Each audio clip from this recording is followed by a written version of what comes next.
Hello friends, मैं शशांक स्वागत करता हूं आपके अपने यूट्यूब चैनल वी स्टडी पे। चैप्टर हमारा power electronics and IC regulators चल रहा है और आज इस चैप्टर का ये आखिरी लेक्चर है।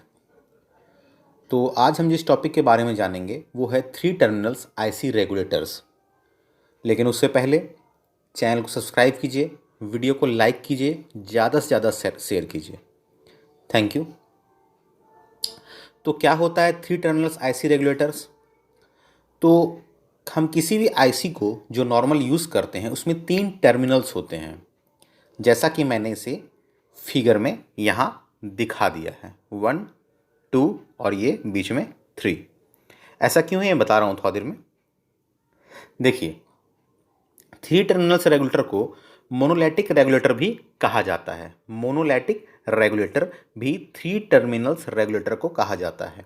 वैसे आईसी जिसमें 3 टर्मिनल्स होते हैं उन्हें मोनोलैटिक आईसीज भी कहा जाता है या मोनोलैटिक रेगुलेटर्स भी कहा जाता है। जैसा कि हम इस फिगर में देख रहे हैं, यहाँ देखिए, ये एक आईसी है, ये एक आईसी है।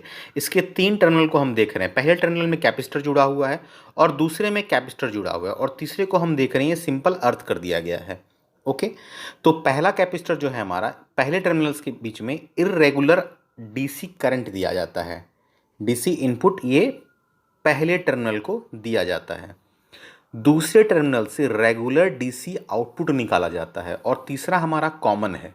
याद रखना है, जब भी हमारे आईसी के 3 टर्मिनल्स दिखेंगे तो पहले को हम लोग इनपुट मानेंगे जो कि इरेगुलर डीसी होता है, दूसरे को रेगुलर आउटपुट होता है। सॉरी, यहाँ पे थोड़ा सा गलती हुआ है मिस्टेक लिखने में, ये रेगुलर आउटपुट है। ओके, ये रेगुलर आउटपुट है।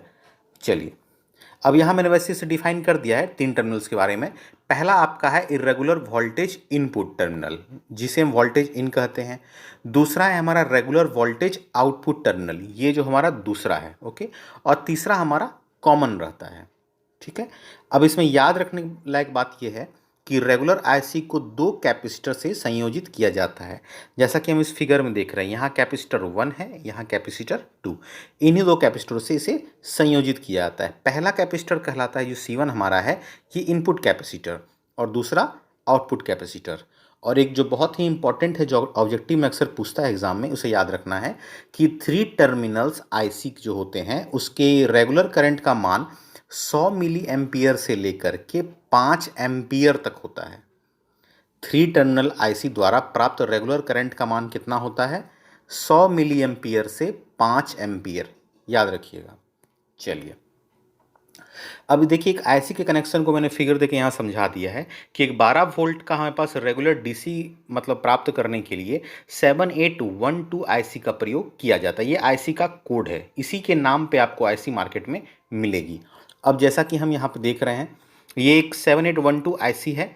इसमें हमारा 3 टर्मिनल दिख रहा है आपको, ये वी इन है, दूसरा वी आउट है और तीसरा ग्राउंड था, जैसा कि हमने वहाँ फिगर में देखा था। 3rd टर्मिनल ग्राउंड हुआ आपका, पहला वोल्टेज इन हुआ, दूसरा वोल्टेज आउट हुआ। तो इसे जोड़ना कैसे है, इसे आप यहाँ फिगर में देखिए। ये हमारा पहला टर्मिनल है, इसे हमने इरेगुलर इनपुट दिया। ओके, दूसरे को क्या किया हमने? रेगुलर डीसी आउटपुट निकाला, और तीसरे को हमने क्या किया था? ग्राउंड कर दिया। इसमें जो 2 कैपेसिटर लगते हैं, तो कैपेसिटर जो इन होता है या 1 होता है, इसका वैल्यू 0.33 माइक्रोफेराड होता है, म्यू एफ। और दूसरा जो आउटपुट कैपेसिटर है, इसका जो हमारा वैल्यू होता है, इसकी दक्षता होती है, ये 1 माइक्रोफेराड की होती है। अब देखिए, पिन 1 पर पिन 1 पर अनियंत्रित 14.5 डीसी दी जा रही है, इस पे 14.5 डीसी दी जा रही है। अनियंत्रित मतलब इरेगुलर। अब देखिए, 2.5 वोल्ट हमारा कहाँ खर्च हो रहा है? ये हमारे सर्किट में खर्च हो जा रहा है। तो जो रेस्ट हमारे पास 12 वोल्ट बच गया, ये जो रेस्ट हमारे पास 12 वोल्ट बच गया, 14.5 से 2.5 निकल गया, तो 12 वोल्ट जो हमारा बचा, ये हमारा शुद्ध आउटपुट जो निकल रहा है वो वी आउट से बाहर आता है। चलिए, अब है हमारे कि रेगुलर आईसी के कुछ प्रमुख भाग, बस इसे जान लेना है, जो अक्सर पूछा जाता है ऑब्जेक्टिव के रूप में। पहला है करंट लिमिटर ट्रांजिस्टर। तो करंट लिमिटर ट्रांजिस्टर क्या होता है? यह ट्रांजिस्टर सर्किट में प्रयुक्त प्रतिरोध RSS, याद रखना है, या ट्रांजिस्टर सर्किट में प्रयुक्त प्रतिरोध RSS में हुए वोल्टेज ड्रॉप को सेंस करता है।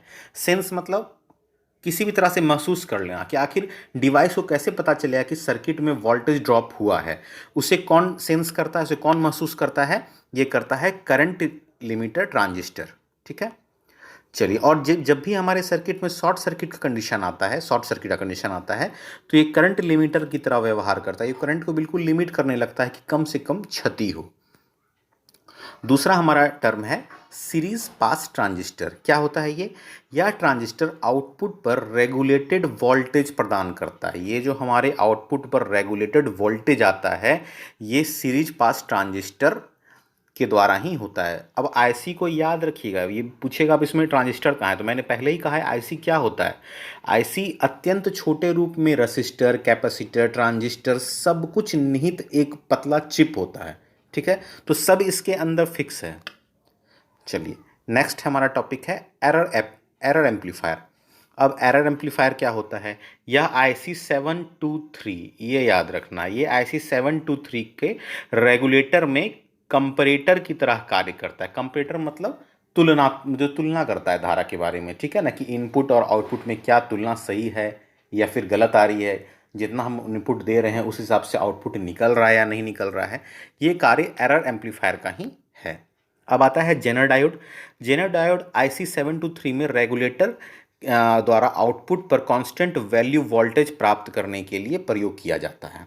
ओके, चलिए, इन सबों का सिंबल आपको याद रखना है जो मैंने पिछली क्लास में दे दिया है। अब कुछ एडवांटेजेस हैं, आपको वो देख लेने हैं कि आईसीज के क्या क्या एडवांटेज हैं।